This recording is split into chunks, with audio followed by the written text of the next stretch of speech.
Hi, welcome to week 2 of feature writing. Again, this is Natasha Koselke, your instructor, and I hope you enjoyed the first week and are feeling more comfortable with Blackboard and with one another.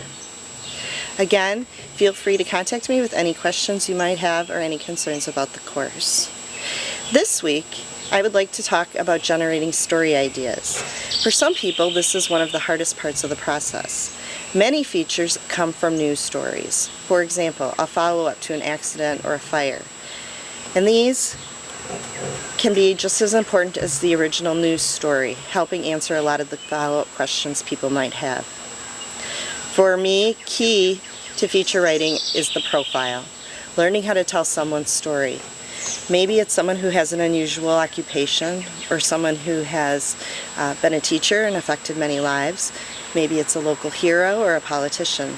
So we will spend some time talking about how to hone your profile writing skills and what those stories should include. I know this can be a challenging week. In addition to coming up with story ideas, we'll be talking about interviewing. For me, this was one of the toughest parts of becoming a journalist. I grew up in a small town on a farm and had very limited access to phone use. So for me, now, having to pick up a phone and talk to someone still makes me a little bit nervous. But how do I overcome it? Well, I research. I find out all I can before I conduct an interview, either about the person or the topic they're talking about. I feel that this puts me at ease and makes me feel like we're on a more level playing ground. Another effective tool for interviewing is to be a good listener.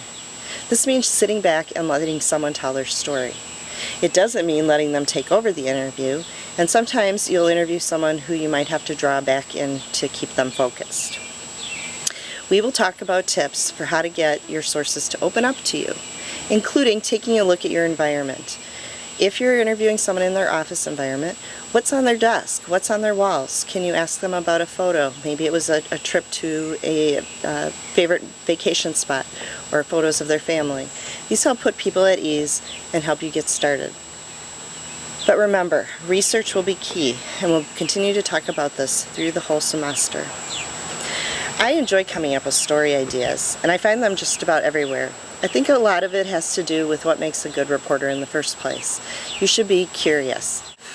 Another good place to find story ideas are to read other people's stories. You can cover trends, for example, and ask yourself, is that happening in my community? Are those issues important to people in my community as well? So this week, I want you to get out. Your stories need to have people. I like to say, get off your ass and knock on doors. While sometimes it seems easier to just go ahead and email someone questions, I do expect that you'll be talking to people you need.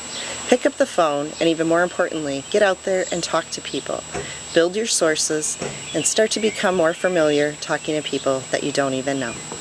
So have fun this week, and challenge yourself, and meet some new people, and come up with some great story ideas.